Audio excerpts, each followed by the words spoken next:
झारखंड में सुरक्षित नहीं जमीन।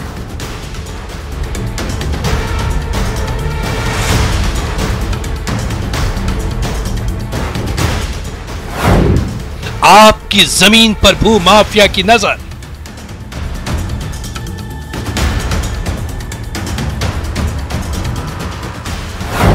भूमाफिया का खेल बना सरकार का सिरदर्द।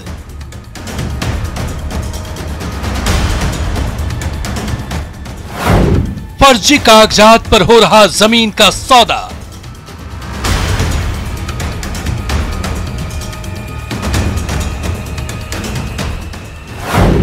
रामगढ़ में सैकड़ों एकड़ वन भूमि की बंदोबस्ती।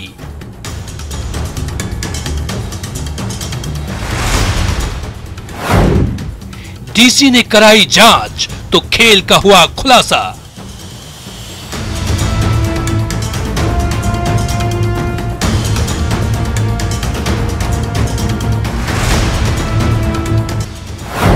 अधिकारियों की मिलीभगत से सरकारी जमीन की लूट। पूरा इलाका जहां तक आपकी नजर जाएगी, इस जंगल के बीचों बीच प्लांट इस वक्त आपको देखने को मिलेंगे।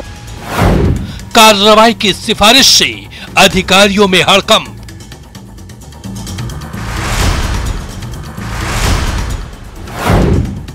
सबसे बड़ा सवाल, कहां गई जंगल की जमीन?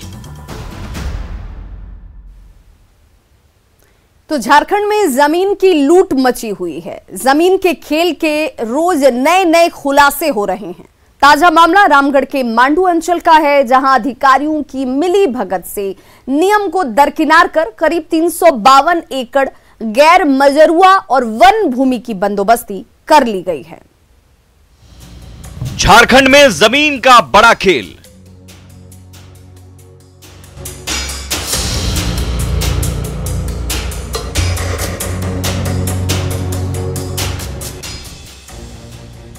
रामगढ़ में वन भूमि की बंदोबस्ती।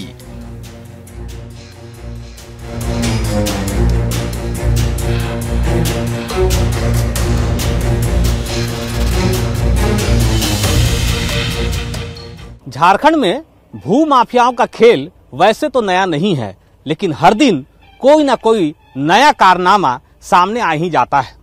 आज हम बात एक ऐसे ही कारनामे की कर रहे हैं और जिला रामगढ़ का ये कारनामा है। मेरे हाथ में जो दस्तावेज हैं वो जमीन से संबंधित हैं। ये ऐसे दस्तावेज हैं, ये सरकार के द्वारा भू राजस्व विभाग को भेजे गए ऐसे पत्र हैं जिससे ये साबित होता है कि रामगढ़ जिले के मांडू अंचल में 352 एकड़ की जमीन जो बंदोबस्ती की गई है वो वन भूमि है, वो गैर मजरूआ है, वो सरकारी जमीन है।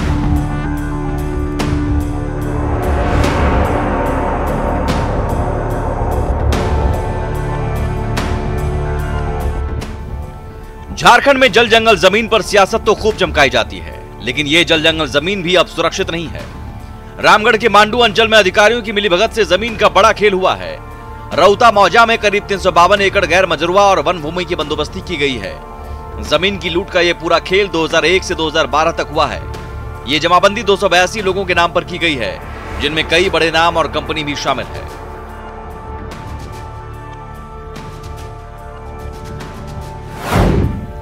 गंगाधर महतो के नाम पर 6 एकड़ 99 डिसमिल,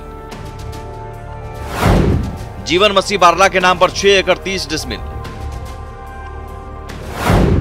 मनु मिया के नाम पर 7 एकड़ 70 डिसमिल, शिवलाल महतो के नाम पर 8 एकड़ 88 डिसमिल, मनु महतो छेदी के नाम पर 6 एकड़ 77 डिसमिल, मुंशी महतो के नाम पर 15 एकड़ जमीन, रसूल अहमद के नाम पर 6 एकड़ 25 डिसमिल, रघुनाथ साव के नाम पर 15 एकड़ 18 डिसमिल, बिल्खी देवी के नाम पर 4 एकड़ 45 डिसमिल, बिरसा मुंडा के नाम पर 4 एकड़ 12 डिसमिल, राधे मोहन बगड़िया के नाम पर 6 एकड़ जमीन, मेसर्स कलकत्ता प्राइवेट लिमिटेड के नाम पर 2 एकड़ 22 डिसमिल, मेहर अलायंस प्राइवेट लिमिटेड के नाम पर 1 एकड़ 3 डिसमिल,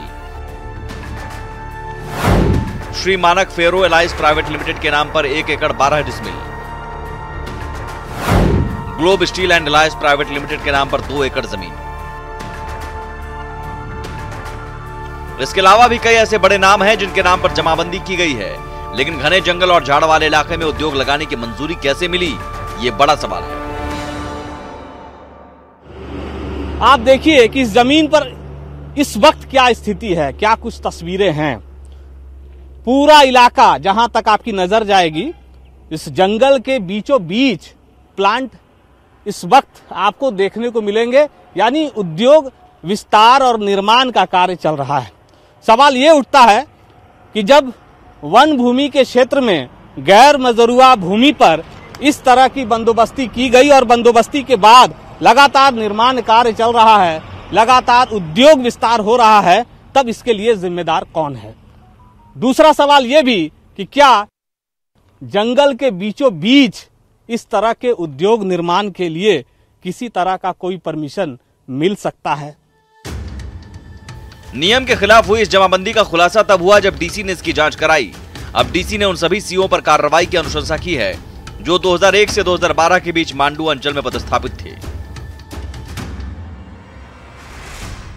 प्रथम दृष्टया ये सभी संदिग्ध मामले हैं जिनमें फोरेज के तहत कार्रवाई ऑलरेडी चल रही है, लेकिन अंचल अधिकारी तत्कालीन कम से कम इस बात के लिए प्रथम दृष्टया दोषी प्रतीत होते हैं कि उन्होंने बिना विधिवत प्रक्रिया पालन किए या बिना सक्षम प्राधिकार की अनुमति के जमाबंदियां कायम की हैं। उसी आलोक में एक रिपोर्ट जिला से राजस्व विभाग को भेजा गया है, ऐसे पदाधिकारियों को चिन्हित कर उनके विरुद्ध कार्रवाई के लिए। ये कब से उपायुक्त ने अंचलाधिकारियों पर कार्रवाई की अनुशंसा की है, लेकिन इस मामले के शिकायतकर्ता शहजादा अनवर प्रशासन की कार्रवाई से संतुष्ट नहीं है। उनका कहना है कि दोषी अधिकारियों पर कार्रवाई तो जरूर हो, लेकिन इससे पहले तत्काल तमाम जमाबंदी को रद्द किया जाए।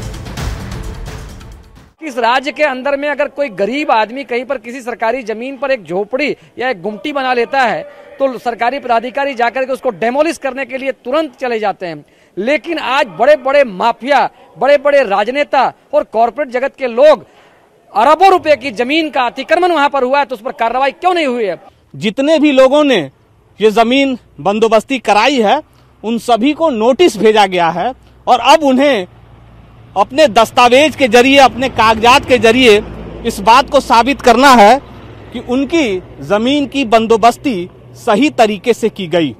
लेकिन फिर से सवाल उसी अंचल अधिकारी के पाले में जाकर रुकता है, गिरता है, जहां से अंचल अधिकारी ने इस खेल को अंजाम दिया है। झारखंड सरकार के लिए भूमाफियाओं का एक खेल सिरदर्द बन गया है।